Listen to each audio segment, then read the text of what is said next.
Boa noite a todos. Declaro aberta a 27ª sessão ordinária relativa ao 187º ano acadêmico. Está em discussão e aprovação as atas do dia 10 e do dia 17 de março de 2016. Algum acadêmico tem algum reparo a fazer? Não tendo nenhum reparo, considero aprovadas as atas.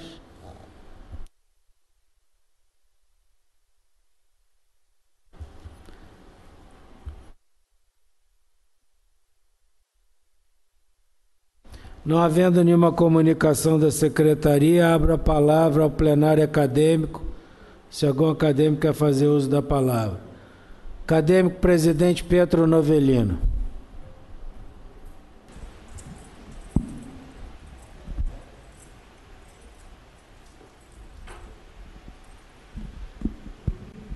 Senhor presidente, membros da mesa, senhoras acadêmicas e senhores acadêmicos, ilustres convidados. Senhor presidente, eu faço uso da palavra neste momento.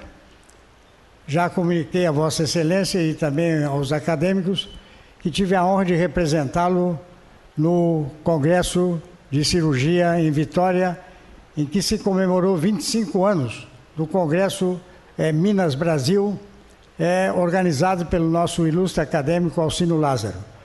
Além disso, representei Vossa Excelência fazendo uma apresentação sobre a história da nossa academia, o que foi para mim uma honra, além de ter proferido uma palestra sobre câncer da tireoide. Também, no mesmo evento, o acadêmico Irã Lucas também discorreu sobre o tema que lhe foi, proposto, que foi Quo Vadis Doctor. O importante, senhor presidente, é que o acadêmico estava presente. Acho que merece nessa casa, viu? 25 anos, viu? Bordas de prata, viu? Organizado pelo nosso queridíssimo acadêmico Alcino Lázaro, num congresso de cirurgia em que se discutiram os temas mais importantes no momento da nossa especialidade. E também queria dizer, senhor presidente, que faleceu um médico que merece aqui citação, que é Luiz de Castro e Souza. Luiz de Castro e Souza era membro do Instituto Histórico e Geográfico e um dos pioneiros do estudo da história da medicina, juntamente com Ivolino de Vasconcelos. Portanto, sempre esteve ligado a esta casa, com as outras presidências que nos antecederam, e eu faço o registro, se Vossa Excelência achar por bem, achar adequado, mandar condolências em nome da nossa instituição. Muito obrigado, senhor presidente. Muito obrigado, presidente Novellino. A academia foi muito bem representada nos dois temas. História da academia, Vossa Excelência é um expert e nós preparamos juntos a apresentação. E também a tumores de tireoide, já que Vossa Excelência tem mais de 4.800 tireoidectomias realizadas, então tenho certeza que nossa academia, que pode reparar, 4.800 é pouco. 5.400. Muito bem contado. Então, fomos muito bem representados e a academia vai enviar condolências ao nosso colega falecido. Mais algum acadêmico quer fazer uso da palavra? Acadêmico Zé Carlos do Vale, por favor, Zé Carlos. Senhor presidente, estimados membros da mesa diretora, excelentíssimos acadêmicos, ilustres convidados, hoje a academia não poderia deixar de falar, anunciar o que se comemora como o Dia Mundial da Saúde, 6 de abril. E eu gostaria que fizesse parte da ata que nós não esquecemos.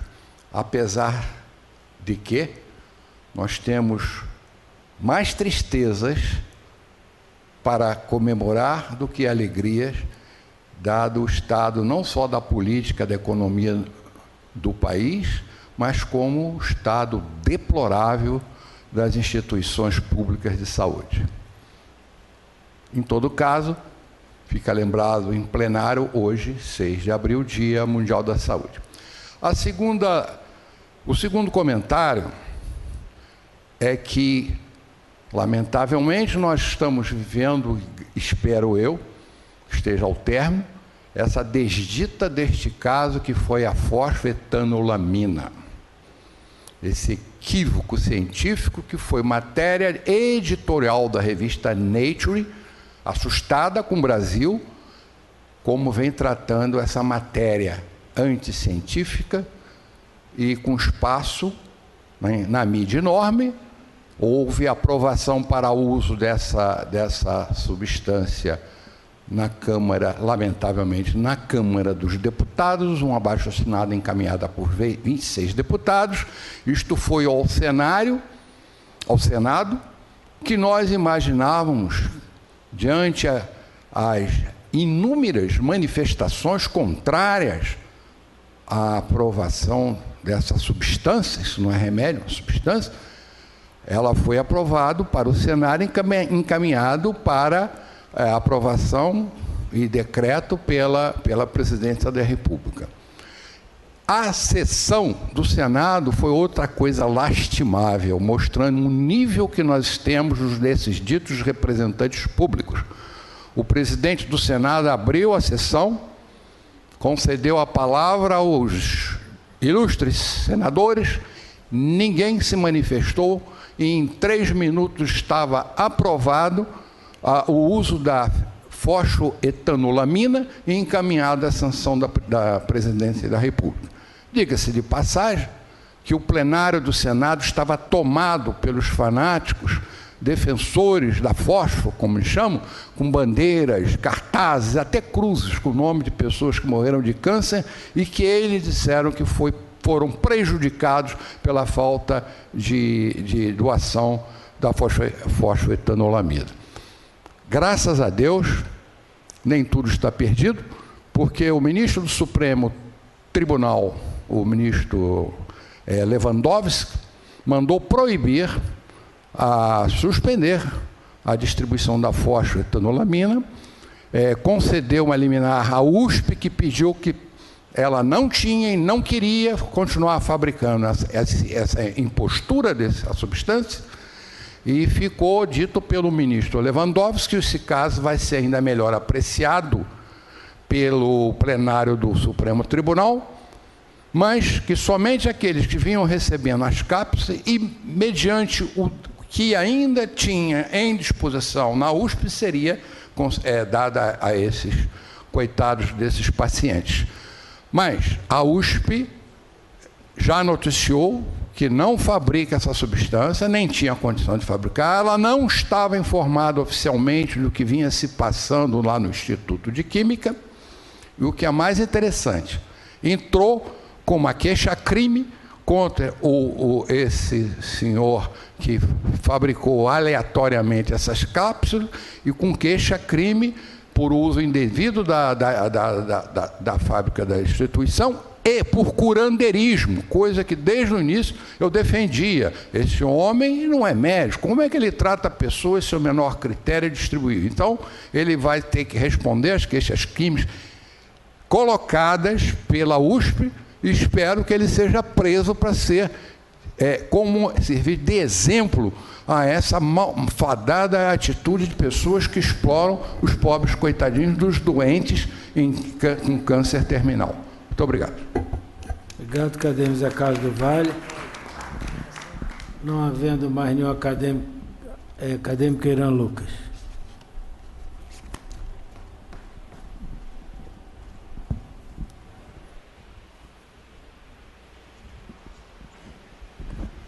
Ilustre presidente, senhores acadêmicos, senhores que nos dão prazer da presença, apenas para acrescentar um detalhe ao que foi brilhantemente exposto pelo acadêmico Zé Carlos, é que um dos ministros de plantão, nós estamos mudando tanto ministro que eu não sei o nome dele, apresentou a semana passada encaminhou a semana passada uma fórmula de aprovação temporária destas substâncias, entre aspas, para que seja registrada como fator de nutrição como fator de nutrição, ela pode ser registrada no Ministério da Saúde e indicada para qualquer outra coisa. É mais uma forma brasileira de resolver um problema desagradável.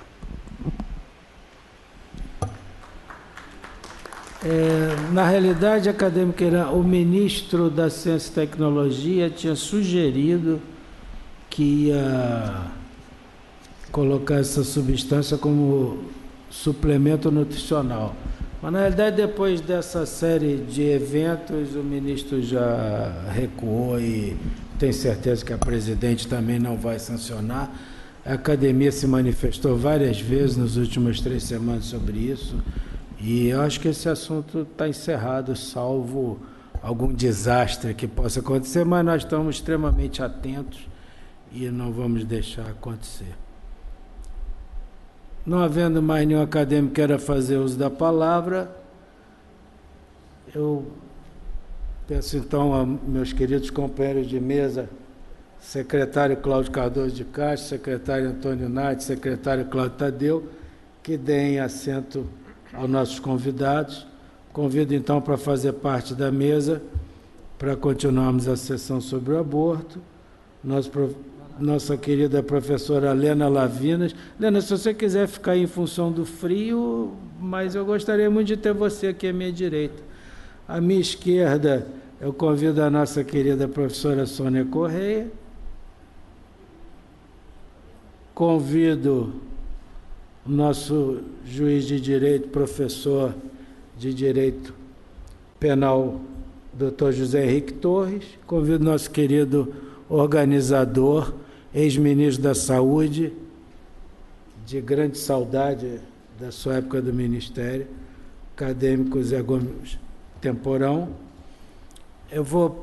Já passei anteriormente, mas muitas pessoas não estavam aqui, vou passar 4 ou 5 slides, mostrando por que é impossível a Academia Nacional de Medicina não abordar esse assunto.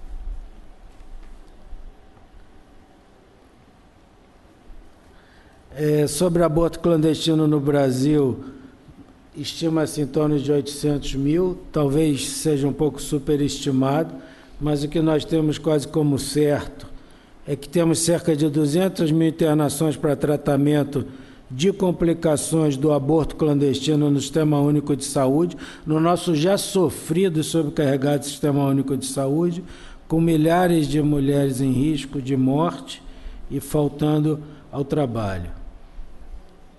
Ainda sobre aborto clandestino no Brasil, nós temos o dado de que representa o segundo procedimento mais comum dos serviços de ginecologia no Sistema Único de Saúde. Obviamente, nós colocamos esse assunto aqui e eu pedi para o ministro Temporão cuidasse disso, porque não temos como negar que isso é um problema grave de saúde pública e que a lei proibitiva, a criminalização, não tem impedido que as mulheres abortem, os números estão aí mostrando. O que tem se mostrado é que essa criminalização tem servido para fazer aborto de forma inadequada, matando essas mulheres.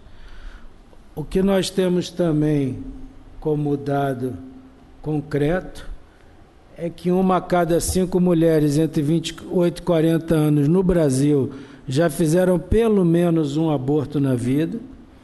Dados do IBGE mostram que hoje nós temos 37 milhões de mulheres nessa faixa etária, de tal maneira que hoje nós temos cerca de 7 milhões e meio de brasileiras que já fizeram pelo menos um aborto. Diante das leis brasileiras, nós temos 7 milhões e meio de criminosas soltas. Na realidade, elas são nossas mulheres, nossas irmãs, nossas mães, nossas filhas, vizinhas e etc., que em algum momento cometeram esse ato que é criminalizado e, portanto, são criminosas. Em março do ano passado, o governo brasileiro, no evento Pequim +20 das Nações Unidas, em que se discutiu a igualdade de gênero e eliminação da discriminação contra mulheres em todo o mundo, o próprio governo brasileiro afirmou à ONU que o aborto clandestino no nosso país é um problema grave de saúde pública. Ainda como dados desse evento Pequim +20, que aconteceu ano passado na ONU, nós temos que o abortamento clandestino constitui a 5ª causa de morte materna no nosso país. Já foi um pouco citado anteriormente, mas reforçando que o impacto maior da criminalização do aborto é sobre as mulheres negras, mulheres pobres, que apresentam um risco 3 vezes maior de morrer por aborto clandestino do que as mulheres brancas. E as mulheres com baixa escolaridade e baixas condições socioeconômicas. Provavelmente muitos de nós vimos ontem que foi fechada uma clínica de aborto em Copacabana. Provavelmente, pela informação que nós tivemos, era uma das últimas clínicas em condições de fazer um aborto seguro no Rio de Janeiro, e que certamente as mulheres do Rio de Janeiro que têm condições boas socioeconômicas estão indo para São Paulo para fazer aborto, ou para o exterior, México, próprio Portugal e outros países que podem fazer esse procedimento. Eu pedi para o nosso querido Temporão, não estou conseguindo passar, Genilson, passa mais um, que o aumento dos casos de microcefalia em recém-nascidos, né, com esse surto, essa epidemia em grande escala de Zika vírus, certamente vai agravar essa realidade brasileira muito preocupante, que é o número de abortos clandestinos no país.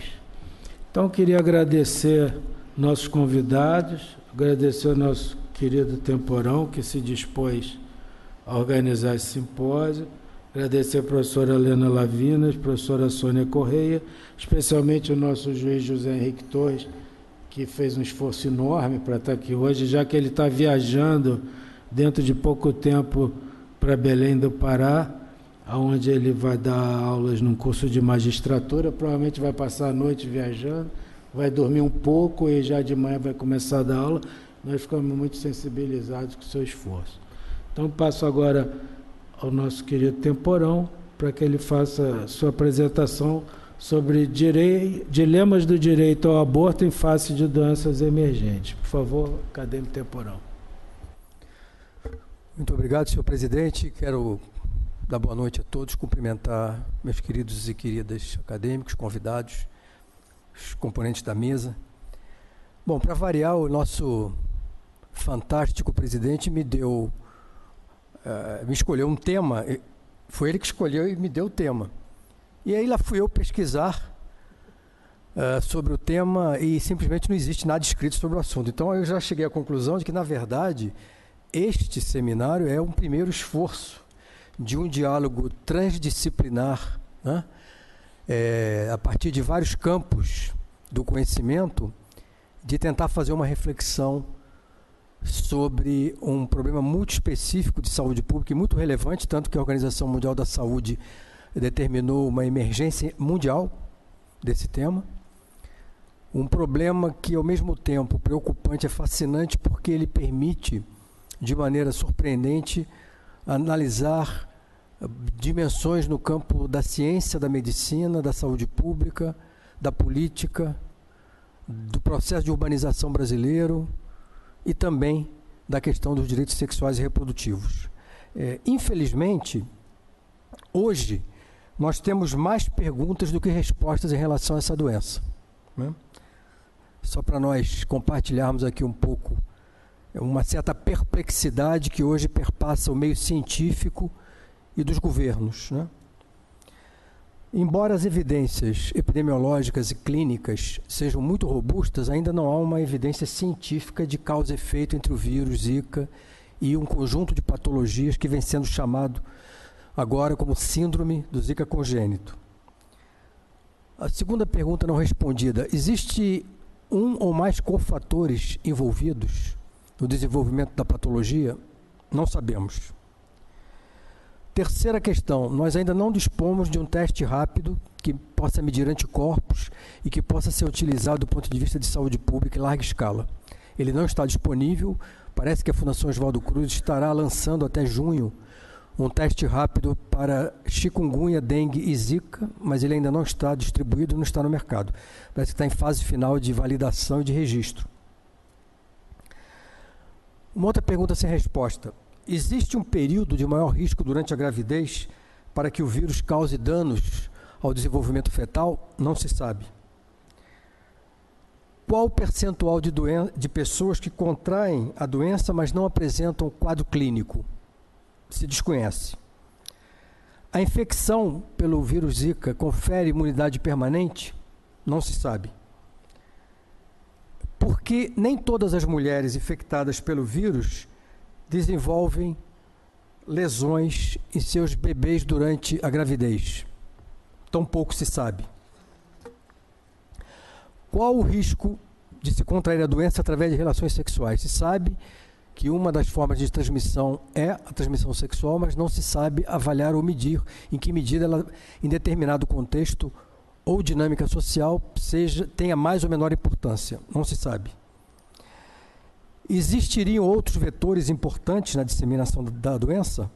Além da detecção pela Fundação Oswaldo Cruz da presença do vírus em saliva e na urina, embora não existam evidências ainda de que seja possível a transmissão por via oral, eu fiquei intrigado quando li ontem um artigo e a declaração de uma pesquisadora da Fundação Oswaldo Cruz, de Recife, a doutora Constância Aires, que vem a ser uma entomologista importante, palavras dela: eu acredito que o Aedes aegypti possa transmitir o vírus, mas eu acredito que é possível que o Culex seja o principal vetor no Brasil. Isso mudaria radicalmente, de maneira muito importante, a epidemiologia e todas as formas de prevenção da doença. Então vejam que há, mesmo entre especialistas de ponta que lidam com partes do problema, sequer entre esses especialistas hoje você consegue um consenso muito forte. Essa mesma matéria revela que até o momento não foi encontrado em nenhum Aedes aegypti no Brasil a presença do vírus. Existe uma série de justificativas que falam dessa dificuldade, né? Os argumentos do ponto de vista da saúde pública, que é uma, não só comprovação de que em outros países o vetor principal era o Aedes, mas que também as informações do ponto de vista epidemiológico reforçam ainda mais esse vínculo, mas vejam que uma entomologista da Fiocruz questiona se um outro vetor não seria o mais importante. Por que essa concentração de casos no Nordeste? Para complicar mais o assunto, o professor Pedro Tawil, da Universidade de Brasília, levanta uma outra hipótese, que está sendo investigada também por pesquisadores da Fiocruz no Recife, que seria o fato de que há uma baixa prevalência de população vacinada contra a febre amarela, que fez uso da vacina febre amarela nesses estados. E o sequenciamento genético do vírus Zika mostrou que ele é muito próximo do vírus da febre amarela. Então, hipótese, populações mais vacinadas, com cobertura maior contra a febre amarela, poderiam ter proteção diferenciada, hipoteticamente, contra o vírus Zika. Também ainda sem comprovação. Agora, nós temos uma certeza, algumas, mas uma eu gostaria de enfatizar, que essa doença está afetando predominantemente populações pobres, de bairros da periferia, expressando uma realidade de desigualdade social extremamente importante. Essa doença pode ser analisada de várias dimensões. Eu escolhi 5 delas, né? A primeira é a dimensão da ciência, científica, né? Já me referi a algumas dessas dimensões nessas perguntas sem respostas. Mas queria chamar a atenção para um aspecto pouco valorizado, que é, e aí talvez numa homenagem ao nosso tão combalido Sistema Único de Saúde, é que o Brasil realizou uma façanha. O nosso sistema de vigilância epidemiológica conseguiu, em um tempo muito rápido do ponto de vista da saúde pública, do ponto de vista dos fatos epidemiológicos que foram acontecendo, detectar e dar início imediatamente ao esforço nacional de olhar para essa patologia. Isso está sendo reconhecido no mundo inteiro. A segunda coisa importante é que desenvolveu-se um esforço de pesquisa e de cooperação entre instituições brasileiras, instituições europeias e americanas, e empresas e organizações não governamentais na busca de soluções, de tecnologias para enfrentar essa ameaça global. Eu gostaria de chamar a atenção para esse fato. Isso reforça e valoriza o esforço brasileiro de décadas de criação de uma base de ciência e tecnologia em saúde extremamente importante, que nesse momento se encontra ameaçada pelos problemas financeiros e econômicos que o país enfrenta, que afetam de maneira também importante a saúde pública, a ciência e a pesquisa. Basta ver a situação da saúde aqui no Rio e do próprio problema da FAPERJ e o recente anúncio de que bolsas do CNPq para brasileiros para o exterior foram sustadas até deliberação posterior. Não há medicamento para tratar a doença, né? Apesar de muita retórica e de que teremos uma vacina num tempo mais ou menos rápido, nós todos sabemos que isso não será possível no horizonte de mínimo de 3 a 5 anos, o que complexifica a situação. Não temos sequer até o momento um teste rápido que possa dizer se determinada pessoa entrou em contato ou não com o vírus, o que tem impacto também no nosso tema de discussão aqui, que é a relação entre gravidez, síndrome do Zika congênito e interrupção da gravidez. E há muitos experimentos em andamento com mosquitos. Na próxima semana, a Fundação Oswaldo Cruz, que está produzindo com tecnologia de uma organização sem fins lucrativos, que já foi testado na Austrália, que é a introdução da bactéria Wolbachia no Aedes aegypti, que impede que ele transmita o vírus. Parece que vai haver o primeiro experimento, que seria soltar esse vírus modificado em Niterói. Alguém mora em Niterói aqui? Bom. Além disso, nós temos experiências com vírus, com mosquitos irradiados, né? E também com vírus geneticamente modificados, sendo alguns deles testados também no Brasil e em outras cidades. Isso traz também uma reflexão, a necessidade de uma reflexão sobre os impactos ambientais dessas tecnologias que estão sendo pensadas e começadas a ser testadas nesse momento. A segunda dimensão eu chamaria de estrutural, e ela é extremamente importante, nós vamos ver um pouco mais adiante, na ideia de que um conjunto de professores, pesquisadores, militantes da causa da mulher estão pensando em submeter ao Supremo Tribunal Federal uma cobrança, uma colocação de que seja possível a interrupção voluntária da gravidez de maneira legal em caso de infecção pelos vírus Zika. Essa dimensão estrutural se refere à maneira como o processo de urbanização brasileira se deu nas últimas décadas. A precária infraestrutura urbana, a falta de saneamento, de esgotamento sanitário, a falta de oferta regular de água, o problema de limpeza das cidades são centrais na prevalência do vetor Aedes aegypti. É exatamente o que nos mostra o levantamento do índice de infestação, que é realizado pelo Ministério da Saúde todos os anos.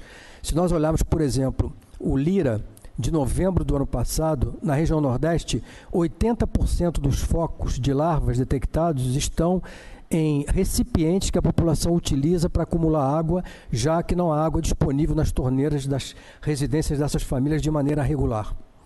Apenas na região Sudeste, 50%, pelo LIRA, 50% dos locais onde se encontraram larvas foi nas residências das pessoas, mesmo pessoas que têm oferta regular de água. Ou seja, na região Sul, o principal local de detecção de larvas foi a questão da limpeza, do lixo urbano. Isso nos traz atenção para que há uma contradição entre a realidade concreta, a dinâmica de reprodução do vetor e os esforços que o governo vem fazendo no sentido de reduzir a prevalência do vetor. Há uma certa sutil mensagem de que a responsabilidade última pela redução da prevalência do vetor caberia às famílias e às pessoas que teriam que dedicar um tempo X da sua vida para olhar o quintal, as calhas, os vidros, os vasos, as plantas e as tampinhas, etc, etc. Quando, na verdade, nós sabemos, isso nunca é dito, que parte importante do processo que permite a reprodução e a prevalência do vetor são questões estruturais fruto de omissão histórica do Estado brasileiro.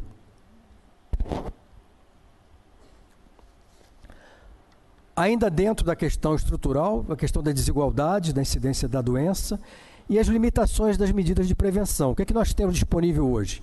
Inseticidas, larvicidas, o uso de telas, repelentes, uso de roupas e campanhas de redução da prevalência do vetor, ou seja, educação e mobilização. Infelizmente, são as armas que nós dispomos. O professor Pedro Tawil também diz o seguinte, que essas ferramentas são claramente insuficientes, o combate mecânico aos criadouros não é a solução mais efetiva, mas é a única coisa que pode ser feita neste momento para conter a epidemia.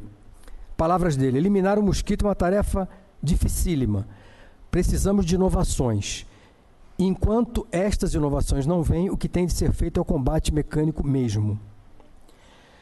Uma terceira dimensão é a dimensão ambiental, ou seja, o uso intensivo de pesticidas e larvicidas tem impacto, criando resistência e trazendo problemas de saúde pública também. Resistência e danos ambientais. A quarta dimensão que essa doença traz, que permite uma análise, é dos direitos sexuais e reprodutivos, né? Ou seja, não só a questão, de novo, do livre acesso, do amplo acesso aos métodos anticoncepcionais, o que envolve educação, informação, mas também acesso, oferta de métodos para todos.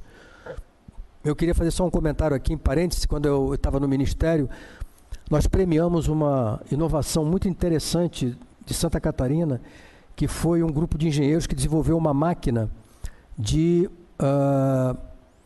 onde os estudantes de escolas secundárias poderiam ter acesso a camisinhas, né? Era uma máquina automática, você colocaria lá uma fichinha e você tira a camisinha. A ideia era que nós pudéssemos reproduzir isso e disseminar isso pelo Brasil inteiro. Esse processo, evidentemente, foi engavetado porque as forças conservadoras, que fazem parte da base de apoio ao governo, assim determinaram. E no campo dos direitos sexuais e reprodutivos, a questão do aborto, né? Nós hoje à tarde já discutimos o tema, vamos rediscuti-lo aqui, mas o Brasil hoje se alinha aos países mais atrasados do mundo em termos do desenvolvimento humano em relação à legislação sobre a interrupção voluntária da gravidez.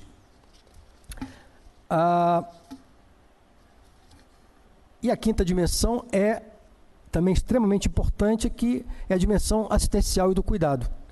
Nós estamos assistindo a uma chegada de uma geração de bebês que necessitam e necessitarão por toda a sua vida de cuidados intensivos para que a sua qualidade de vida seja pelo menos razoável. Vai ser necessário providenciar assistência integral, multidisciplinar, de vários especialistas para essas crianças e famílias. E nós todos sabemos que nos locais onde hoje predomina essa patologia, o sistema de saúde pública não tem a menor condição de atender sequer os casos mais corriqueiros. Imagine uma criança que necessite de neuropediatra, fisioterapeuta, nutricionista, e etc, etc, etc. E queria chamar a atenção aqui ainda num outro fenômeno muito importante que está acontecendo de maneira preocupante e que complexifica e aumenta a carga das famílias e do Estado, que é o abandono dessas mulheres e bebês pelos pais e companheiros. Isso está acontecendo neste momento de maneira importante, e nós já sabemos que metade dos lares brasileiros são chefiados por mulheres, e nessas localidades muitos pais e companheiros estão abandonando essas mães e bebês, desaparecendo.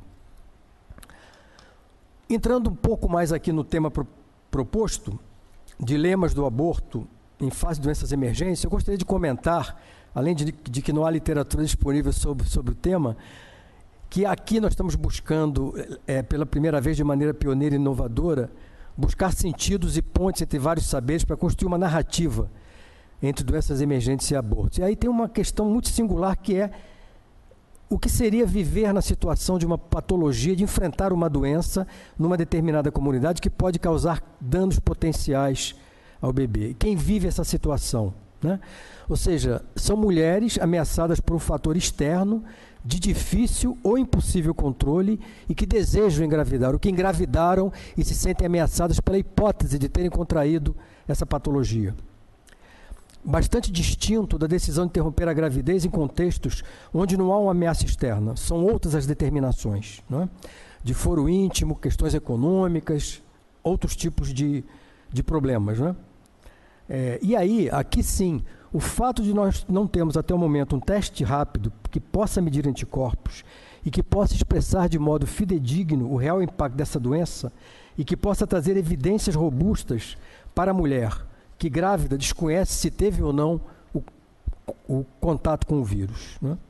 E considerando que a principal forma de transmissão seja o Aedes aegypti, de imediato o tema se remete a aspectos estruturais do processo de urbanização, mais do que a medidas de cunho individual que poderiam ser efetivas nesse contexto. Ou seja, nós aqui inexoravelmente temos que trazer o Estado e o governo como um fator importante nesse dilema, dado que por omissão histórica as condições sanitárias que facilitam a proliferação do vetor continuam presentes. Apenas 50% dos municípios brasileiros está ligado à rede de coleta de esgotos. E desses 50% ligados, apenas 20% tem o seu esgoto tratado. Usando um termo aqui não muito elegante, eu diria que o Brasil hoje é uma gigantesca cloaca, onde o esgoto in natura é lançado no mar, nas lagoas e rios. Esse é o fato. Não muito longe daqui, na Barra da Tijuca, é o fato. Hoje, aliás, a Polícia Federal fez uma batida, uma investigação na SEDAI, exatamente por essa questão, né? Haveria cobranças ilegais de taxas e a SEDAI, ao invés de garantir o esgotamento sanitário e o tratamento do esgoto, não o faz. Então, aqui nós temos um ator central nesse debate, que é o Estado, né? E a Débora Diniz, que infelizmente não pôde estar aqui, mas está aqui em espírito conosco, né? Para a Débora Diniz, da Universidade de Brasília, ela coloca que o Estado é o responsável pela epidemia de Zika, por não ter erradicado o mosquito. Nesse caso, constitucionalmente, as mulheres não poderiam ser penalizadas pelas consequências de políticas públicas falhas, entre elas a síndrome da Zika congênita. Portanto, deveriam ter direito à escolha do aborto legal, entre outras iniciativas. Para concluir, eu ousaria colocar aqui para a nossa discussão o que seria uma agenda robusta de política pública para enfrentar um problema dessa magnitude, né?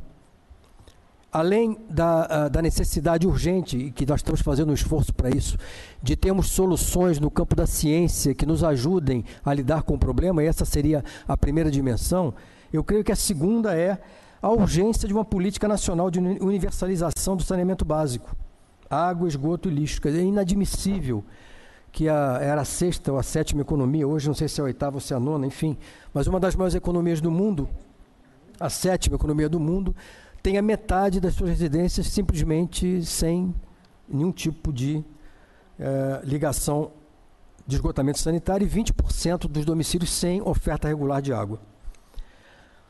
Esse é o primeiro ponto, e é surpreendente que nós até hoje não tenhamos enfrentado essa questão da maneira como... Não se refere apenas a esgotamento sanitário, a água e lixo, mas também moradia, questão das águas pluviais, dragagem, canalização de rios e córregos, ou seja, um grande programa nacional de urbanização e de saneamento básico, né? O segundo que eu queria destacar, que eu acho que é uma falha do que está acontecendo agora, é preciso que haja uma ampla informação para as mães e famílias do que significa essa doença para essas mulheres e esses bebês. Eu fiquei preocupado outro dia quando eu estava ouvindo ou lendo um manual, e que a ênfase do manual era: não é tão grave, parte importante dessas crianças poderão nascer sem nenhum tipo de problema, quando na verdade a ênfase deveria ser cruamente, de maneira verdadeira, o que uma doença como essa durante a gravidez pode causar do ponto de vista para esse bebê. Isso não está acontecendo. Lembro, por exemplo, que o CDC dos Estados Unidos recentemente aprovou uma recomendação de que mulheres que tenham tido contato com o Zika evitem engravidar nos próximos 2 meses e homens evitem participar desse processo em até 6 meses. Aqui, silêncio. O terceiro ponto, amplo acesso à informação e aos métodos anticoncepcionais nessas áreas e regiões com maior exposição ao risco. Não vejo também nenhum esforço específico em relação a essa questão. O quarto ponto, a garantia do aborto legal para as mulheres que, contaminadas pelo vírus, decidam interromper a gravidez. O quinto, apoio e cuidados integrais para aquelas mulheres que decidam dar continuidade à gravidez.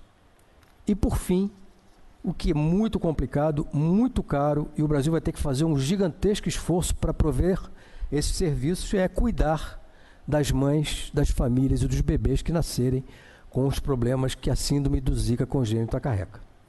Eram esses os meus comentários. Muito obrigado, presidente. Muito obrigado, acadêmico Temporão, pela brilhante exposição. Vamos dar sequência e depois faremos a discussão no final. Convido o professor Dr. José Henrique Torres para fazer sua apresentação. Boa noite a todas, boa noite a todos, boa noite, senhor presidente Dr. Francisco Sampaio. Cumprimento o ministro José Gomes Temporão, cumprimento os demais integrantes da mesa, a professora Helena Lavinas, a professora Sônia Correia. Desculpe-me por senhores acadêmicos, senhoras acadêmicas, desculpe-me por esse episódio abrupto, mas o tempo urge e eu preciso aproveitá-lo da melhor maneira possível. Eu peço apenas licença ao senhor presidente para que eu possa falar em pé ali à frente, porque eu acredito que daqui seja difícil manejar o controle remoto. Com licença.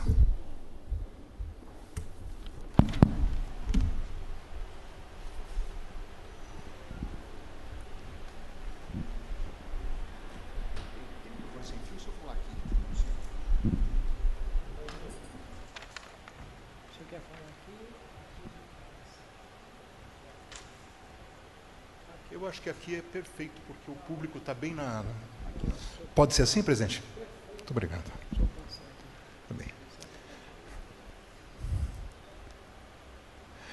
Bem, o tema que foi colocado para que eu fizesse uma exposição é esse, os aspectos legais e éticos do aborto, né? Certamente as mulheres presentes a esta reunião, especialmente as mulheres da mesa, deverão estar perguntando, né, afinal de contas, o que faz um homem aqui falando sobre o aborto, se o aborto é uma questão tão presente nos interesses, nos direitos das mulheres, né? Então, até mesmo para me defender, eu invoco essa passagem do livro Orlando, de Virginia Woolf, quando ela se encontra com aquele anjo no final do romance, e ele diz assim: aqui estou, nem mulher nem homem, estamos juntos, somos um com a face humana. Portanto, é assim que eu pretendo abordar esse tema, nem como homem, nem como mulher, mas enfim, como um ser humano, como todos nós somos, é isso que nos identifica. Mas é especialmente importante lembrar, quando se trata de um tema como o aborto e direitos sexuais reprodutivos, é extremamente importante lembrar a história da mulher na conquista dos seus direitos. Infelizmente, essa história tem sido esquecida. São feitos projetos de lei ignorando-se completamente toda uma história de luta e de construção dos direitos.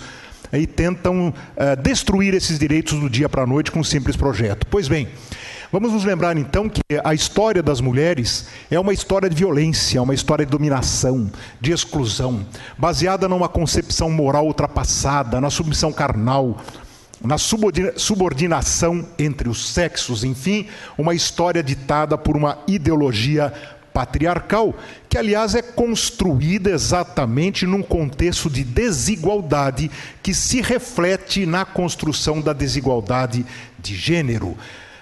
Mas, por outro lado, a luta das mulheres, a história das mulheres também é uma história de luta pela igualdade e pela dignidade, e nós não podemos esquecer essa história de luta. E se nós voltarmos um pouco, arbitrariamente, até em termos de cultura ocidental, nós poderíamos lembrar 1778, a Declaração Universal dos Direitos do Homem. E eu fiz questão de fazer essa referência, porque ali, quando se diz Declaração Universal dos Direitos do Homem, Nós estamos nos referindo ao homem masculino. Não estamos referindo ao homem num sentido geral. A mulher estava excluída dessa declaração e era, quando muito, considerada como a mulher do cidadão. Pois bem, aí começa a luta das mulheres para reverter esse quadro e pelo reconhecimento dos seus direitos. E eu faço questão de lembrar talvez a primeira grande feminista do Brasil, não é? Nísia Floresta, brasileira augusta, que representa as mulheres brasileiras nessa luta por seus direitos, né? E aí nós não podemos esquecer que nesse trajeto as mulheres lutam no movimento sufragista, depois as mulheres nos Estados Unidos morrem nesse episódio que acabou nos transformando um episódio simbólico na história da luta das mulheres.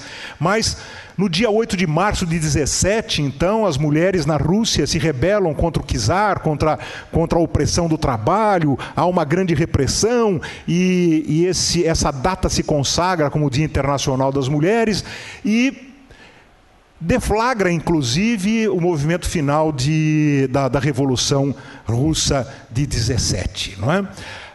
No Brasil, em 32, as mulheres conquistam o direito a voto. É evidente que eu estou pensando alguns episódios apenas dessa história, porque nós não temos tempo mais para isso. O importante é que nós chegamos em 1948, encerrada a Segunda Guerra Mundial, e as nações resolvem construir um sistema de proteção dos direitos dos vulneráveis para evitar que os estados abusem, como houve abusos durante a Segunda Guerra Mundial, naquela tragédia que todas e todos aqui conhecem muito bem. Criou-se então um sistema de proteção dos direitos humanos que é consagrado inicialmente num documento chamado Declaração Universal dos Direitos Humanos. E aí nós não temos mais direitos dos homens, mas sim dos direitos humanos. Pois bem, mas mesmo assim, os direitos das mulheres, consideradas especificamente, ainda não eram contemplados, não é? As mulheres estavam inseridas num contexto muito maior e havia necessidade de se garantir especificamente os direitos das mulheres. E aí recomeça a luta das mulheres pela especificação de seus direitos, e eu arbitrariamente mais uma vez invoco a figura de Simone de Beauvoir, não é? Falando: sem as mulheres os direitos não são humanos, não é? A luta de 1960, da década de 60, dos anos 60, essa luta das mulheres continua. E apenas em 1979 as mulheres conquistam esse documento, que pode ser considerado talvez o mais importante de todos, não é? Pela sua inovação, que é a CEDAW, Convenção para a Eliminação de Todas as Formas de Discriminação contra a Mulher. Em seguida, em 1994, a Conferência Internacional de População e Desenvolvimento em Cairo. E eu estou citando todos esses documentos para reforçar aquilo que eu disse lá naquele momento da primeira sessão. Quando nós falamos em direitos humanos, nós não estamos falando em pauta estudantil de passeata, nós não estamos falando em pauta de movimento feminista, nós não estamos falando em centro acadêmico saindo pela rua fazendo panfletagem, não. Nem estamos falando em caridade, nem estamos falando em mera solidariedade cristã, não é isso. Nós estamos falando num sistema de direitos normatizado de obrigatoriedade de aplicação. É disso que nós estamos falando, de documentos positivados reconhecendo direitos. Pois bem, em Cairo o que acontece? Há uma mudança de paradigma, é uma mudança extremamente importante que nós precisamos prestar atenção muito nisso. Muda-se o paradigma sobre a população de desenvolvimento. E aí em Cairo estabelece o seguinte: são direitos das mulheres direito ao controle sobre a sua sexualidade, direito à garantia de sua saúde sexual e reprodutiva. Se isso aqui fosse para frente, ajudaria. Direito à livre decisão sem coerção, discriminação ou violência como direito fundamental. Direito de decidir sobre o exercício da maternidade. Direito à informação e acesso aos serviços para exercer os seus direitos e responsabilidades reprodutivas. Repito, são direitos consagrados num documento escrito, normatizado, de aplicação obrigatória no Brasil. As mulheres nesse momento, então, parece que estão dizendo exatamente aquela frase que depois Chico Buarque de Holanda consagra em uma de suas músicas, né? A gente quer ter voz ativa e no nosso destino mandar. As mulheres querem assumir as rédeas do seu destino. E em Beijing conquista-se as mulheres conquistam na Conferência sobre Beijing um outro documento extremamente importante. Eu chamo a atenção dos senhores e das senhoras para esse detalhe. O que ficou escrito nesse tratado é algo que nós devemos gravar de tão importante.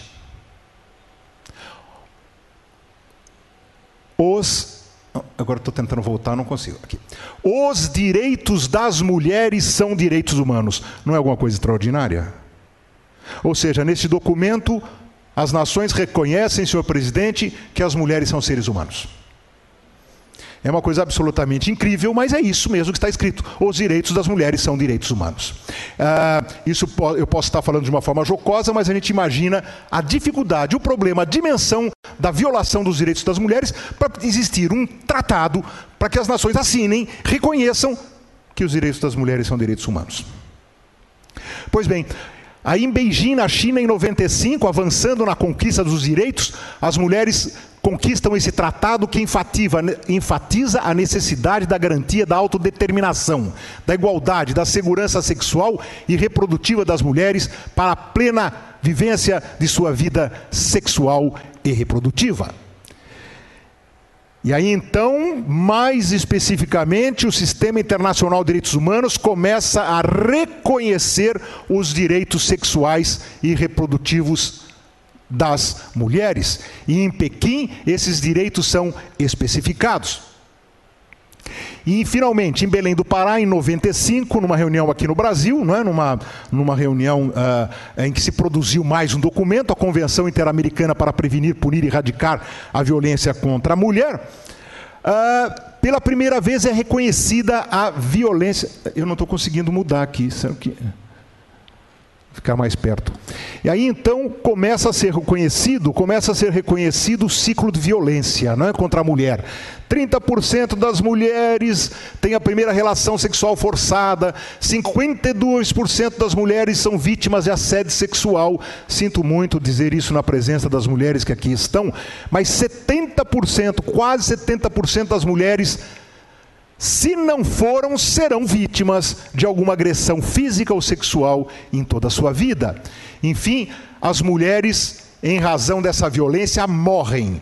Morrem como Desdémona nas mãos de Otelo, morrem como Carmen nas mãos de Dom José. 15 mulheres morrem por dia no Brasil vítimas de homicídio. Essa é a violência que mata as mulheres. Mas as mulheres não morrem apenas em razão do feminicídio pelas mãos do homem, morrem também em razão do patriarcado. Morrem como Madalena de Paulo Osório, de Graciliano Ramos, do São Bernardo, morrem como Inocência de Toné, morrem como Madame Bovary de Gustave Flaubert, morrem como Luísa do Primo Basílio, morrem como Ana Karenina, morrem, enfim, finalmente, como essa jovem que nessa adaptação da obra de Eça de Queiroz morre em razão de um aborto inseguro. 47 mil mulheres aproximadamente por ano morrem no mundo em razão de aborto inseguro. Nós podemos ter uma morte a cada 11 minutos no mundo de mulheres vítimas de aborto inseguro. Além das mortes das mulheres, aquelas que sobrevivem suportam consequências terríveis. Eu estou num ambiente com médicos e médicas e certamente conhecem isso muito melhor do que eu, não é? Mas as sequelas físicas, psíquicas, as consequências sociais e econômicas decorrentes, consequências terríveis decorrentes do aborto inseguro. É diante desse quadro mundial que as nações, mais uma vez, lá em Cairo, afirmaram o seguinte: os estados não devem promover o aborto como método anticonceptivo. Obviamente, ninguém está pleiteando, ninguém nunca pleiteou isso, mas reconhecem que o aborto é um problema de saúde pública. Não sou eu que estou dizendo, não é o senhor presidente que está dizendo. Quem está dizendo isso são os países e o Brasil que ratificou esse Tratado de Cairo. Em Beijing, Em 95, os estados se comprometem a rever a sua legislação repressiva sobre o aborto. O Brasil assinou esse tratado, comprometendo-se com as nações do mundo a rever a criminalização do aborto e não cumpriu essa missão até agora. Em 2006, o Brasil ratifica esse compromisso em Nova York. Pois bem, e o que esse sistema, de uma forma geral, afirma sobre a questão da criminalização do aborto? Mais uma vez eu afirmo o que já disse anteriormente. Ninguém é contra ou a favor do aborto, nós não estamos discutindo isso, ser a favor ou ser contra o aborto. E o Sistema Internacional dos Direitos Humanos, em hipótese alguma, afirma ser a favor da prática do aborto. O que afirma-se é o seguinte, que devem ser afastadas as medidas punitivas com relação ao aborto, para que possa haver assistência sanitária, médica à saúde das mulheres. O Sistema Internacional de Direitos Humanos, por seus vários documentos ratificados pelos Estados, por seus vários organismos de decisão, tem afirmado reiteradas vezes, insistentemente, que a criminalização do aborto é incompatível com a assistência às mulheres, que é impossível garantir as duas coisas. E isso se repete, eu não vou ficar aqui citando todos os tratados para não cansá-los, mas isso é repetido inúmeras vezes em vários tratados, em várias reuniões, como eu estou aqui colocando, pelos vários comitês dos tratados internacionais de direitos humanos, Plano de Ação de Beijing, PIDESC, enfim, Conferência Internacional sobre População e Desenvolvimento, todos, enfim, os documentos e as indicações do Sistema Internacional de Direitos Humanos é exatamente nesse sentido, a incompatibilidade da criminalização do aborto com a assistência e garantia dos direitos das mulheres. O Parlamento Europeu teve oportunidade de decidir sobre isso e chegou a dizer que não seria aceito na comunidade europeia o país que continuasse criminalizando o aborto. E é exatamente por isso que, por exemplo, na França, o abortamento foi descriminalizado. E ao ser descriminalizado, os índices de abortamento caíram. O mesmo acontece na Itália, demonstrando que a descriminalização do aborto não acarreta um aumento do aborto, e sim uma queda na prática do aborto, exatamente em razão da assistência sanitária. A descriminalização do aborto na Romênia é um paradigma, é uma referência para a reflexão. Antes da ditadura que se impôs na Romênia, os índices de morte materna estavam em queda, exatamente em razão da descriminalização do aborto. Assumida a ditadura na Romênia, os índices, imediatamente foi criminalizado o aborto, e os índices de morte materna, puxados pelo índice de morte materna por aborto inseguro, aumentaram. E quando houve a redemocratização, os índices caíram brutalmente, em razão da descriminalização do aborto. No Uruguai, com a descriminalização do aborto, salvo esses problemas recentes atuais, em razão do recrudescimento, o Uruguai conseguiu reduzir a zero o índice de morte materna em razão da descriminalização do aborto, zero. E diminuiu em 30% a prática do próprio aborto. E nesse mesmo sentido, todos esses países, né, vêm descriminalizando o aborto, como foi mencionado pelo presidente desta sessão, inclusive com referência a vários países, que optam pela descriminalização até a 12ª, 13ª, 14ª, 20ª semana, enfim, mas descriminalizando o abortamento. A Corte Europeia de Direitos Humanos foi chamada também a decidir sobre a questão do direito à vida. Questionava-se naquele momento o seguinte: mas os tratados internacionais europeus de direitos humanos afirmam que o direito é protegido desde a concepção, então isso impede a descriminalização do aborto. E a Corte Europeia de Direitos Humanos afirmou que isso não é verdade, que a descriminalização do abortamento é compatível com a proteção da vida. A Comissão Interamericana de Direitos Humanos afirmou recentemente a mesma coisa. A jurisprudência afirma que o aborto não viola o direito à vida, ainda que protegido pela Convenção Americana em geral desde a concepção. Eu não sei se todos e todas aqui conhecem, mas o Sistema Interamericano de Direitos Humanos, nós temos a Comissão e temos a Corte. São dois órgãos distintos. Eu vou fazer uma explicação muito sucinta e superficial, né? A comissão precede a corte. A corte é que realmente julga. Essa é uma decisão da comissão. Mas vamos ver o que entendeu a corte. A Corte Interamericana de Direitos Humanos, que é quem responde pela interpretação final do Pacto de São José da Costa Rica. No Pacto de São José da Costa Rica está escrito assim, que a vida é protegida desde a concepção. Pois bem, interpretando esse dispositivo, e a Corte, que é a intérprete maior desse pacto, ela afirmou o seguinte, entre outras coisas, que o direito à vida desde a concepção não pode ser absoluto, senão incremental, e admite exceções, ou seja, admitindo expressamente a possibilidade da descriminalização e da legalização do aborto. O direito à vida desde a concepção não pode ser usado para limitar outros direitos de maneira desproporcionada, ou seja, o direito da vida da mulher deve ser considerado e por isso admite também a prática da descriminalização do aborto. E finalmente, eu destaco esse último item que é extremamente importante. Olhem o que disse na sua interpretação a Corte Interamericana de Direitos Humanos. O direito à vida desde a concepção busca proteger os direitos da gestante. É essa a interpretação que dá expressamente a Corte Interamericana. É sob esse prisma, portanto, dos direitos humanos que deve ser encarada, deve ser analisada a questão do aborto. E o Brasil? O que o Brasil faz diante de todo esse posicionamento do Sistema Internacional de Direitos Humanos? O Brasil, que resposta dá a isso? Que solução? Como enfrenta isso?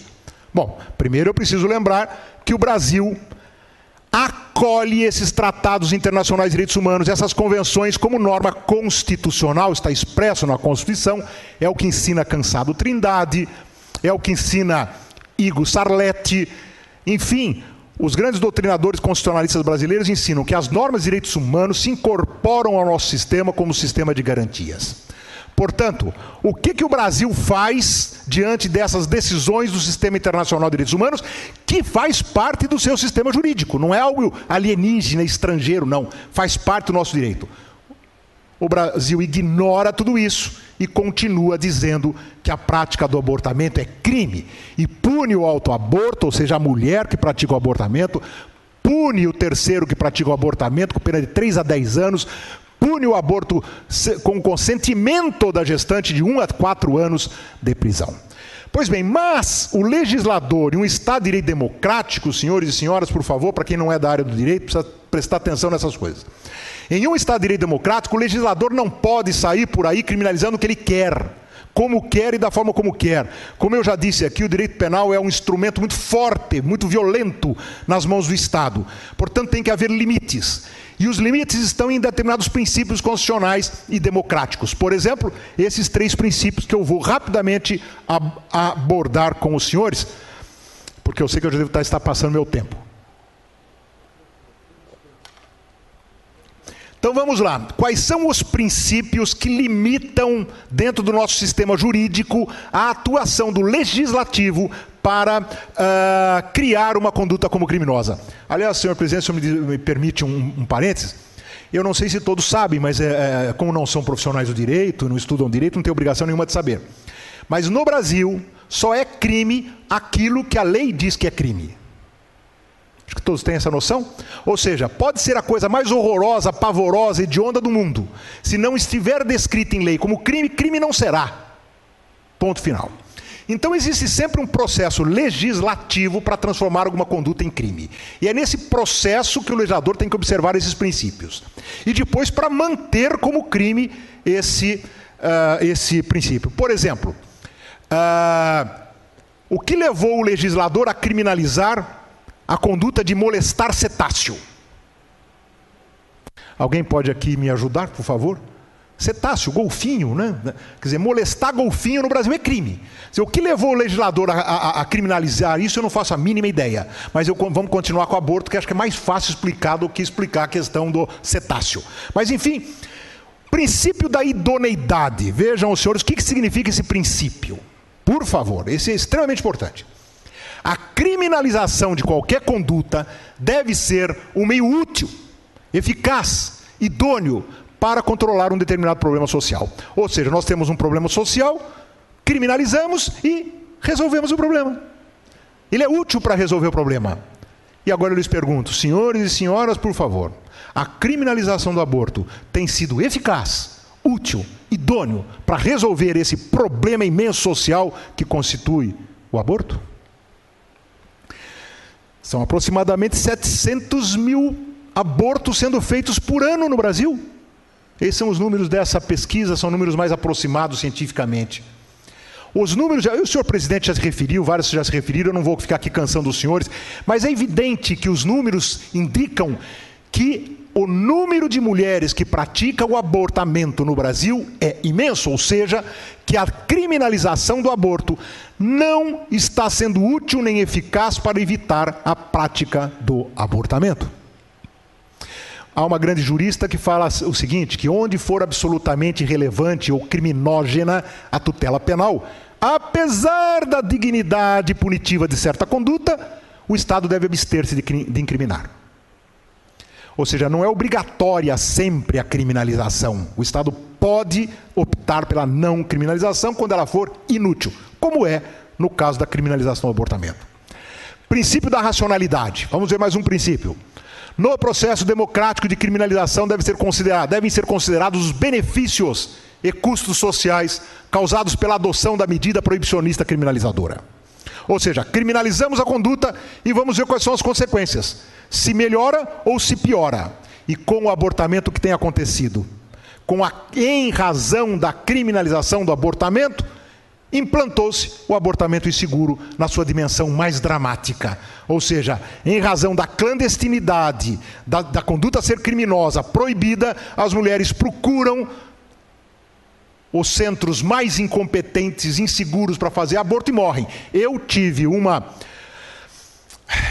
passou pelas minhas mãos um inquérito policial em que uma moça deu um tiro na barriga para fazer um abortamento. Estudante de medicina. Está no desespero dessa moça. Mas colocar arame na vagina, tomar soda cáustica, colocar soda cáustica na vagina. Os senhores e a senhora sabem perfeitamente, muito mais do que eu, que aqui estou falando, quais são os médicos terríveis que são utilizados para a prática desse aborto seguro, que vem matando as mulheres e deixando tremendas sequelas. Ou seja, esses são os dados. Não é? Em Salvador, primeira causa de morte materna. Na cidade de São Paulo já foi a primeira causa de morte materna há pouco tempo. Enfim, são dados absolutamente terríveis. Nós temos praticamente dia sim, dia não, morrendo uma mulher no Brasil em razão da prática do aborto inseguro. Infelizmente, se não morreu hoje, infelizmente vai morrer amanhã.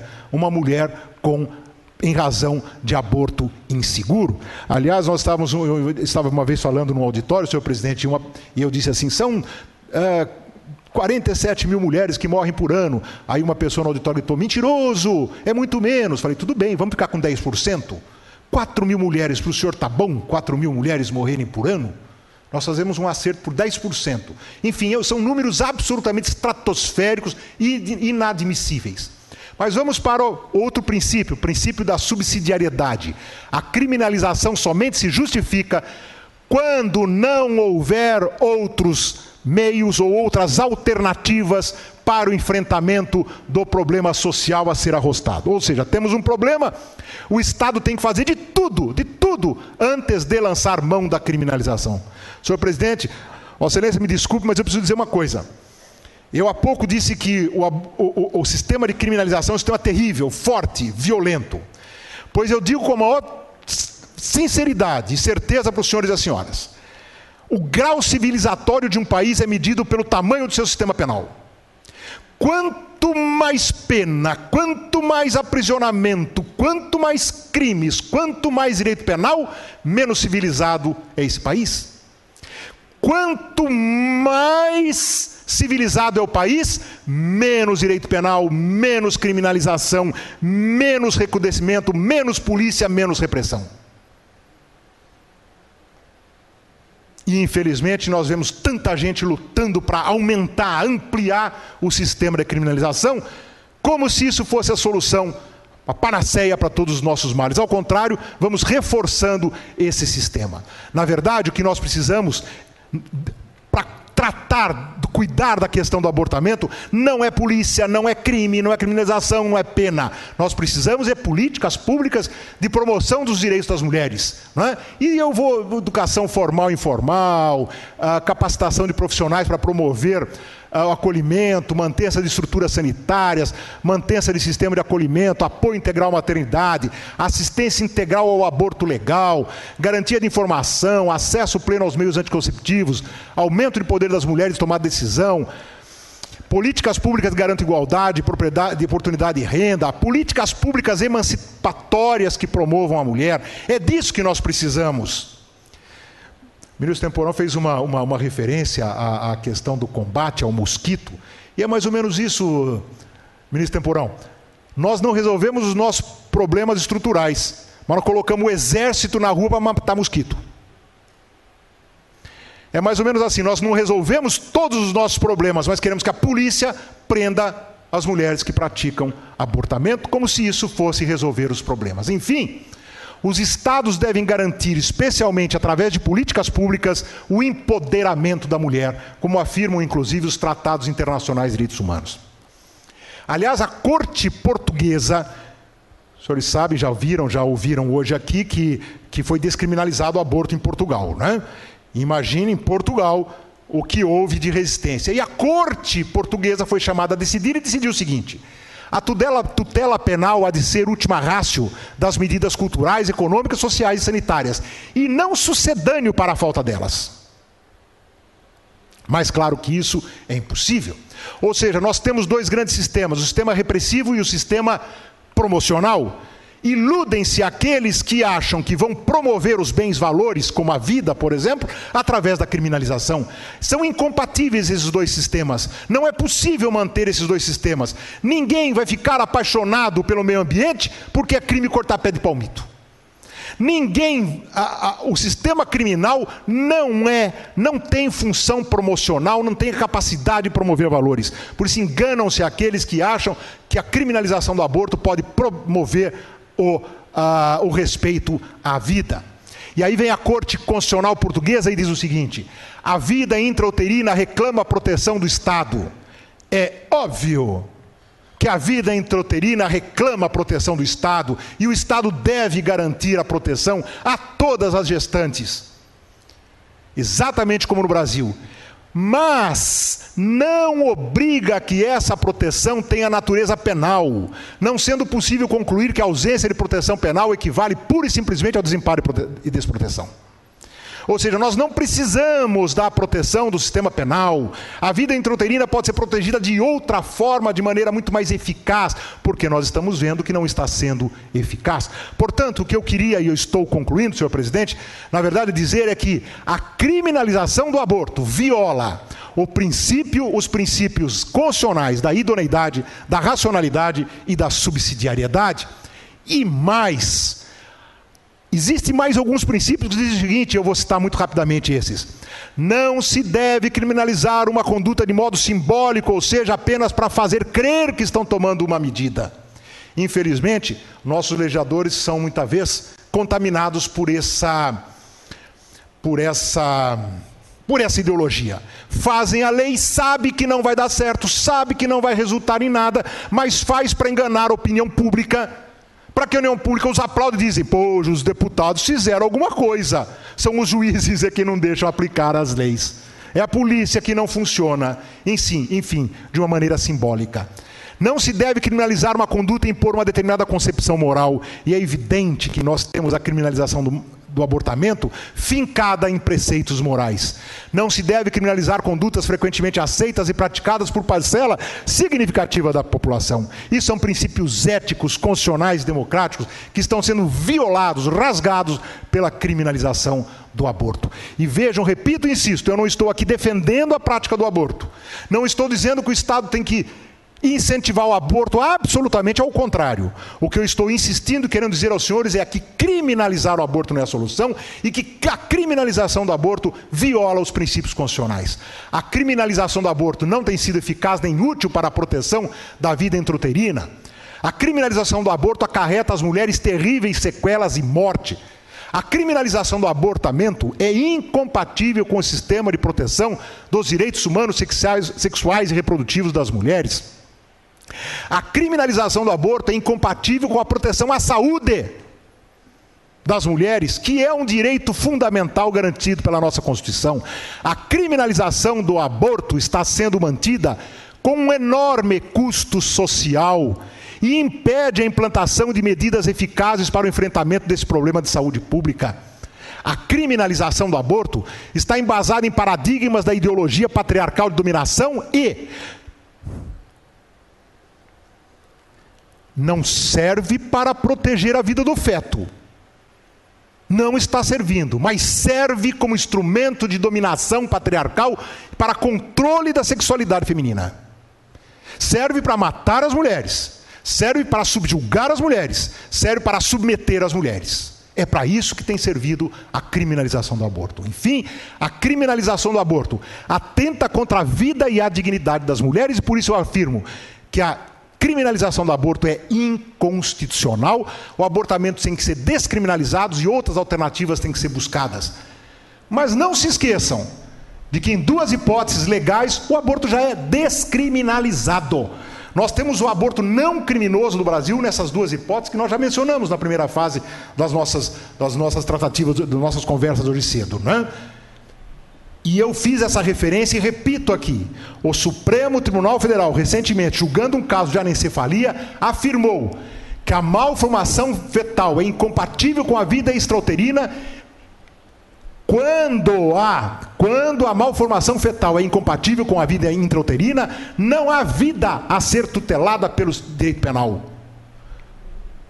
Não há interesse do direito penal em tutelar essa vida. O Supremo Tribunal Federal não negou a existência à vida. Disse apenas que nos termos do sistema penal não há vida a ser tutelada, não há aborto criminoso.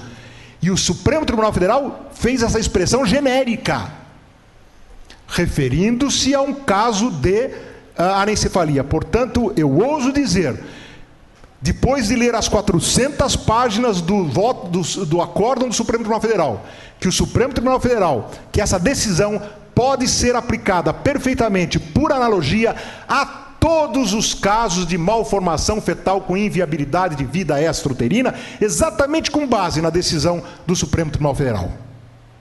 Como eu, aliás, já estou aplicando. Portanto, não basta descriminalizar o aborto, nós temos que garantir a sua prática de forma segura. E não sou eu que estou dizendo isso, por favor, eu fiz questão de trazer escrito para os senhores e senhoras lerem. Documentos, resultado de Pequim +5, ou seja, documentos de direitos humanos. O sistema de saúde deve capacitar e equipar as pessoas que prestam serviço de saúde e tomar outras medidas para assegurar que o aborto seja realizado em condições adequadas e seguras, etc. Há outros documentos, todos esses, que afirmam a mesma coisa. As mulheres que optam pelo abortamento não criminoso, ou seja, o sistema reconhece plenamente a possibilidade do abortamento, devem ser garantidas todas as condições para a sua prática de forma segura, etc. Portanto, negar acesso ao aborto não criminoso é uma violação dos direitos mais básicos da mulher, como tem afirmado o Comitê de Direitos Humanos da ONU. Portanto, encerrando, a criminalização do aborto é inconstitucional. O abortamento deve ser descriminalizado e a sua prática deve ser garantida com toda a segurança, porque afinal é preciso nós ouvirmos o que diz Fernando Pessoa, esse grande poeta português que para nós todos é uma grande referência. Há um tempo em que é preciso abandonar as roupas usadas, que já têm a forma de nosso corpo, e esquecer os nossos caminhos, que nos levam sempre aos mesmos lugares. É o tempo de travessia, e se não ousamos fazê-la, teremos ficado para sempre à margem de nós mesmos. Muito obrigado.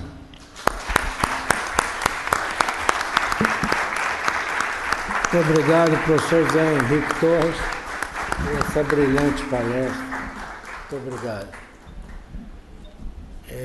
Abro a palavra agora à plenária, se algum acadêmico quiser fazer uso da palavra.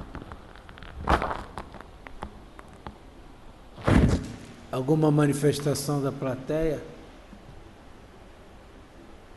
Doutor Rubens, quer falar? Vê o microfone para o doutor Rubens Costa. Estou quebrando o protocolo, mas acho que o protocolo é para ser quebrado. Primeiro eu queria agradecer por essa oportunidade de poder estar aqui na academia, assistindo um simpósio tão profícuo, cheio de informação e muito bom, muito rico. Eu acho que isso vai beneficiar muitas pessoas que terão a oportunidade de assisti-lo novamente através do site dosgrandestemas.org, onde a gente vai dispor dessas apresentações. São mais de 5.000 visitas que existem de todo o Brasil. Muito bem, eu queria... Só uma dúvida que eu tenho, prática, a gente sabe da criminalização de todo esse processo jurídico, professor, e eu gostaria de saber do senhor, em termos práticos, se existem muitas ações, petições, denúncias que chegam às suas mãos em relação a esse tipo de crime. Isso é algo também incrível com relação à criminalização do aborto, que revela a hipocrisia da nossa sociedade. Na verdade, e o senhor tocou muito bem nesse assunto, a criminalização do abortamento realmente serve como controle da sexualidade feminina e é mantida no Código Penal como uma espada de Damocles sobre a cabeça das mulheres. Porque, na verdade, é uma ilegalidade consentida.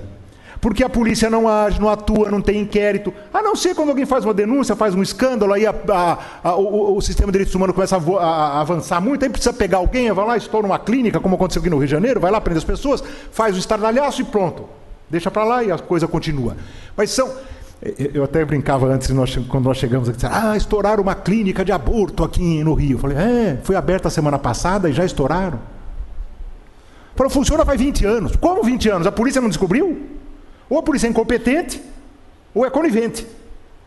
Ou não tem interesse. Porque o interesse não é exatamente punir, não é exatamente reprimir. O interesse é manter essa espada de Damocles de controle sobre a sexualidade das mulheres. Agora, quando acontece de pegam quem? Pegam as pobres, pegam as miseráveis, e algumas são até presas.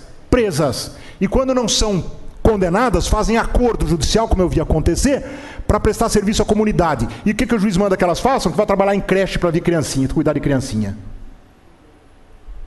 Enfim, nós chegamos ao requinte da crueldade com essas mulheres. É isso que nós estamos fazendo com ela.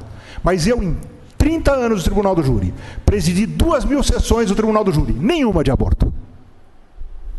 Não tenho processo de aborto. Dificilmente acontece um caso, exatamente por isso. Porque o interesse não é exatamente punir, mas quando se pune, pune-se com dramaticidade, de forma drástica e sempre, exclusivamente, as mulheres pobres. É disso que nós estamos falando.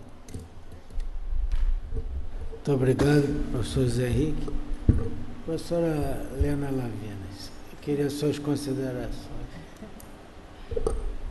Obrigada. Eu queria retomar o ponto colocado pelo juiz Torres, de que, finalmente, poucos casos são levados a júri, mas eu quero resgatar o que é o cotidiano das mulheres que chegam em processo de abortamento. Os senhores sabem que a lei no Brasil obriga a que uma mulher que chega em processo de abortamento no hospital seja tratada. Houve até uma revogação dessa lei, há uns 2 anos atrás, eu acredito, ainda já na gestão da presidente Dilma, e houve uma consternação nacional, e depois isso voltou a funcionar, houve um questionamento, do atendimento dessas mulheres na rede pública. Mas, na prática, e nós sabemos disso, muitas mulheres que chegam em processo de abortamento porque tomaram tais remédios, etc., elas são violentadas, vitimizadas, humilhadas, e muitas delas sofrem pressão de denúncia. São ameaçadas por enfermeiras, muitas vezes há no pessoal hospitalar pessoas evangélicas que telefonam para a polícia para fazer denúncias. Então, o que é a questão da criminalização? Não é só o finalmente de pôr na cadeia, não é? É como é que isso provoca uma prática cotidiana de violência, de humilhação, não é? De intimidação, que é muito frequente, porque se a gente tem 200 e tantos mil casos ano no Brasil de internações em consequência de processo de abortamento, vocês imaginam o que isso não significa na vida dessas mulheres. Então, acho que isso é muito importante a gente entender que, apesar disso que o juiz Torres chamou de a ilegalidade concedida, né, a violência, o assédio, a humilhação, isso é uma coisa cotidiana, isso é uma prática de violência. E é isso que a gente tem que acabar nesse país, a facilidade de ser violento com o outro, não é? Por quê? Porque como existe o crime, uma tipificação de crime, mesmo se ele não leva a uma encarceração, ele é criticado, ele é, digamos assim, a criminalização é exercida por alguém na sociedade que julga que aquela mulher que chegou ao hospital em processo de abortamento, ela está praticando um crime, ela não podia ter feito aquilo, afinal de contas, é uma criminosa. Não vai dar em nada, mas eu vou puni-la aqui. Então, é um processo de punição permanente das mulheres. Não, e a humilhação, a punição cotidiana, ela é punida por uma enfermeira que deveria ajudá-la, ela é punida por um sistema de saúde que deveria atendê-la, que deveria ter compaixão, que deveria ter eficácia. Não vamos nem falar em compaixão, falemos em eficácia. Mas não, deixa sangrar, deixa morrer, porque assim aprende, né? E as mulheres ouvem aquelas frases horrorosas, na próxima vez vai pensar 2 vezes. Isso é frequente, relatos reiterados de mulheres sobre isso. Então, a gente tem que pensar que a descriminalização do aborto, não só por razões de saúde pública, de respeito humano, de reconhecimento de direitos humanos, de tudo isso, ele é fundamental, mas eu acho que ele é justamente esse elemento, um dos muitos elementos que nós temos que introduzir no nosso cotidiano para reduzir o grau de criminalização dessa sociedade. É uma sociedade que criminaliza tudo, é uma sociedade que pratica a criminalização, não pelo encarceramento direto, embora nós tenhamos hoje, não é? Sei lá, alguma coisa da ordem de quase o dobro da população carcerária do que deveríamos ter, 40%, se eu não me engano, da população carcerária nunca foi julgada, mas é mais alguma coisa que soma na direção de criminalizar. E a gente tem que transformar essa sociedade numa sociedade de consenso, de respeito, não é? De ordenamento, de aplicação da lei. E para isso a gente precisa anular essa lei, que é uma lei que não tem praticamente efeito do ponto de vista legal da prisão, mas que destrói a vida das mulheres e penaliza as mulheres e as humilha. E isso é mais uma forma de reproduzir o patriarcado, porque o patriarcado é a prática cotidiana da humilhação das mulheres. Isso tem que acabar. Obrigado, professora Helena Lavinas.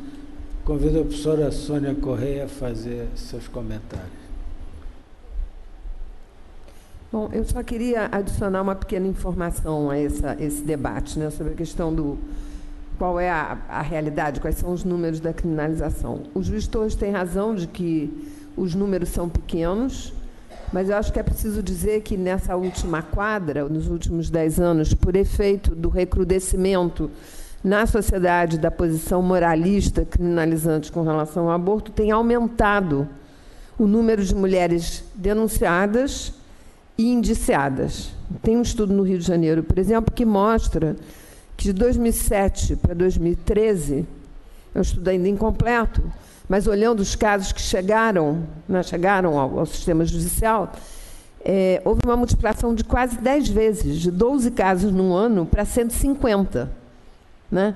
Ou seja, há um recrudescimento disso, ou seja, a sociedade está cada vez mais denunciando as mulheres. E como nós estamos numa instituição médica, eu acho que tudo que a Lena diz é verdade, quer dizer, não é só o limite da prisão, mas essa criminalização e culpabilização nas instituições. No caso dos sistemas de saúde, as associações médicas, a Academia de Medicina, os Conselhos Regionais de Medicina, sindicatos, têm uma enorme responsabilidade, porque essas mulheres estão sendo denunciadas por médicos, que, ao fazer isso, abdicam do princípio hipocrático, ético, de que o seu paciente, né, a relação dele com o paciente, ela é sigilosa, e tem entregado essas mulheres à polícia. Nós acompanhamos 2 casos no Rio de Janeiro, que mulheres foram algemadas nas suas camas de hospital por denúncia de profissionais médicas, mulheres. Saíram do hospital de Camburão para Bangu. Né? É gravíssimo, né? É uma coisa que precisa ser dita. Né? Existe o Código de Ética Médica, isso tem que ser debatido. Isso, e a mesma coisa se aplica a pessoal de enfermagem e auxiliares e tal. Então, tem todo um debate com relação a isso que eu acho que precisa ser feito. Eu queria aproveitar que eu estou com a palavra para fazer uma pergunta ao ministro Temporão, que é uma questão, né, que tem me inquietado com a questão da Zika. E que está relacionada ao que você disse sobre a questão dos múltiplos fatores. Há vários patógenos que produzem formas de microcefalia. Né? E aí eu queria perguntar, no caso brasileiro, uma coisa que está acontecendo e que a mim me preocupa especialmente, é que, coincidindo com a crise da Zika e a eclosão dos casos de microcefalia, nós também estamos nos dando conta que vivemos uma epidemia de sífilis congênita, né, cujos números se multiplicaram por quase 3 vezes. Eram 8 mil casos em 2008 e são quase 22 mil casos hoje. E a sífilis congênita, uma das manifestações também é uma forma microcefálica. Né? E temos também um índice elevado de infecção por toxoplasmose. Então, eu queria perguntar a você o que já se sabe sobre o quanto da microcefalia que está aparecendo por causa da Zika, na verdade, pode ser microcefalia relacionada a sífilis, ou pode ser co-infecção sífilis-Zika, ou pode ser co-infecção toxoplasmose, Zika. Se tem estudos nesse sentido, porque a impressão que dá é que em alguns lugares, pelo menos, pode estar tendo epidemias cruzadas, ou não sei se eu estou enganada.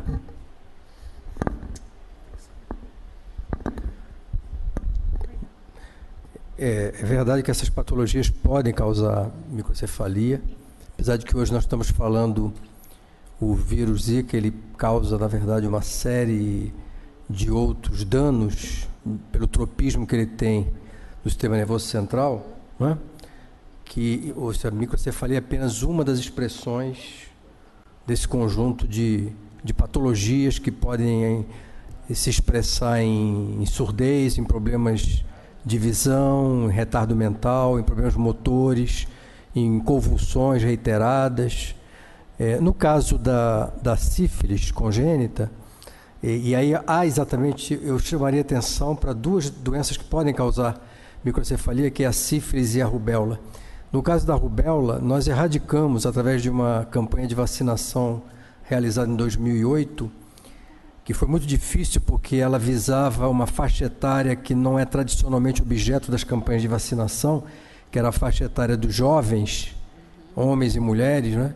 Então houve uma redução brutal, eu diria que houve uma interrupção da rubéola congênita no Brasil. No caso da sífilis, você tem razão, tem havido um aumento importante do número de casos, há, inclusive falta de penicilina no mercado, não sei se por falta de planejamento ou se falta de oferta no mercado internacional, mas eu desconheço dos dados que vêm sendo acompanhados pelo Ministério da Saúde, onde a maioria dos casos suspeitos de microcefalia foram excluídos, né? Se há participação importante ou não de outros patógenos que não o vírus Zika. Eu realmente não tenho essa informação, Não sei se algum dos acadêmicos presentes tem alguma informação adicional que possa esclarecer essa questão. Obrigado, acadêmico Temporão. Convido o nosso juiz Torres. O nosso querido acadêmico Irã Lucas quer fazer uso da palavra. Por favor, senhor Ivanildo. Acadêmico Irã. Ilustre senhor presidente, senhores conferencistas, senhores que nos assistem, eu tenho que fazer duas observações. Em primeiro, de louvor à sessão de hoje, a exposição brilhante, corajosa, atualizada, mas infelizmente restrita a um número pequeno de pessoas.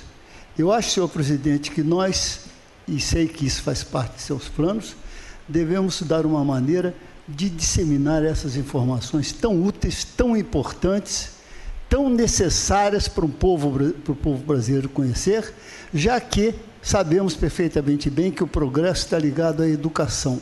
A educação deve ser dada por via venosa. E ela aplicada por via venosa, segundo a Organização Mundial de Saúde, nós temos que esperar 2 gerações para fazer efeito. Então vamos começar tão cedo que se possa. Obrigado. Muito obrigado, acadêmico Irã Lucas, excelente comentário. A ideia é, isso está sendo filmado, vai ser colocado no site da academia, do Instituto Grandes Temas também. Vão ser produzidas algumas matérias no jornal. Estava conversando com a professora Helena Lavina, nós vamos produzir um documento e tentar publicar em jornal de grande circulação e estendendo o debate. Espero que cada um que tenha participado possa ser uma célulazinha aí para disseminar. É o nosso querido juiz Torres, que tanto esforço fez para nos brindar com a sua palestra, vai ter que daqui a pouco ir para o aeroporto, ele está voando para Belém, mas eu queria lhe pedir que fizesse uma conclusão final. Seu táxi já está lá embaixo, o carro está ligado, lhe aguardando. Mas o senhor pode fazer a conclusão final para nós encerrar. Eu gostaria de lembrar pelo menos algo que eu acredito que para os médicos e para as médicas é extremamente importante. Lembrem-se de que há uma obrigação de segredo, de sigilo, não é? E infelizmente o que nós temos visto nos hospitais, e acontece isso nos casos que chegam a mim no fórum, os poucos casos que são comunicados por médicos, por médicas, pelo pessoal do sistema de saúde, que atende as mulheres e denuncia. A polícia não deveria instaurar um inquérito pelo abortamento e sim processar o médico por violação de sigilo. E as entidades médicas deviam tomar essa providência, porque o médico tem a obrigação de guardar esse segredo, esse sigilo. Não porque é crime, mas por respeito, por ética, especialmente por respeito à paciente, não é? Mesmo porque, se estão pensando que aquela mulher é uma criminosa, eu vou dizer isso só entre nós, que não saia daqui, que não saia dessas 4 paredes, um segredinho que eu vou trocar com os senhores e com as senhoras. Somos todos criminosos. Aliás, só você não é criminoso que está me dizendo isso no fundo do seu coração. Hein? Quem aqui nunca tirou cópia de um livro? Certamente todos os senhores declararam sempre todos os seus rendimentos ao imposto de renda. Certamente nenhum dos senhores aqui maltratou planta ornamental em prédio alheio, quer dizer, nunca derrubou um vaso de samambaia, porque isso é crime. Nenhum dos senhores aqui, certamente, são médicos, nunca jamais teriam dado um atestado falso médico, absolutamente. E nenhum dos senhores certamente revelou segredo. Eu podia ficar aqui a tarde inteira dizendo sobre crimes e crimes e crimes, os senhores saíam daqui horrorizados, descobrindo que todos nós somos criminosos. Mas fiquem tranquilos, o sistema penal não existe para pegá-los, não. O sistema penal existe para pegar os esgualepados, os pobres, Nós não temos a menor chance de sermos atingidos pelo sistema penal, a não ser que aconteça aquilo que Camões já nos anunciava: perdigão que perde o pelo, a pena, não há mal que não lhe venha. Se nós perdemos de alguma forma a proteção do sistema, aí talvez nós possamos ser atingidos por esse sistema penal. E eu aproveito essa oportunidade para fazer aos senhores médicos, às senhoras médicas, uma pergunta. Um determinado paciente os procura com uma determinada enfermidade. Os senhores o examinam, fazem os exames e ministram a ele um determinado medicamento, uma determinada droga. E pede que ele volte dali 60 dias, sei lá, tanto tempo. E ele vai e religiosamente toma toda aquela medicação, toda aquela droga. Dali 60 dias ele volta ao seu consultório e diz: doutor, não estou sendo curado. Isso não está sendo eficaz em hipótese alguma. Ou e pior, eu estou tendo efeitos colaterais. E aí o senhor constata que aquele remédio, além de não curar, está matando o seu paciente. O que os senhores fariam? Eu descriminalizaria o aborto. Muito obrigado por essa oportunidade de estar com os senhores e com as senhoras, refletindo sobre esse tema. Desculpe-me por ter que fazer essa saída à sorrelfa, mas eu tenho que chegar em Belém ainda 1h da manhã.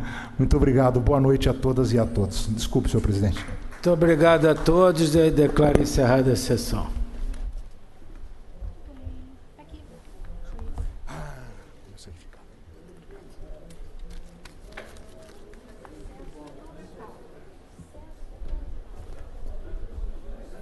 Grande abraço, viu? Parabéns, viu? Tudo foi ótimo. Muito obrigado por ter vindo. Dê uma olhadinha nesse Foi livro. muito importante para nós. Todos esses argumentos estão aí. Com muito carinho. Lerei.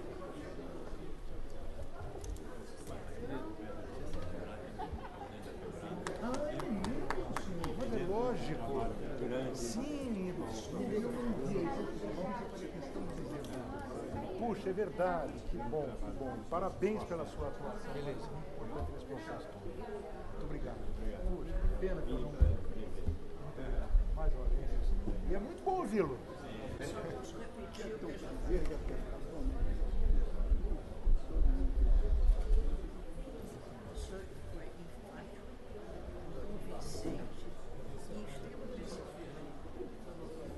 Repetindo, a senhora fica mais encantada e agradecida.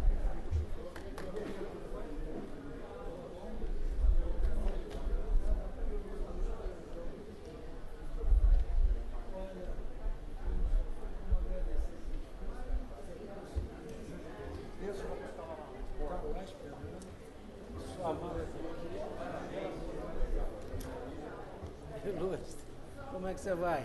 Hoje foi quase. Hoje isso aí está difícil.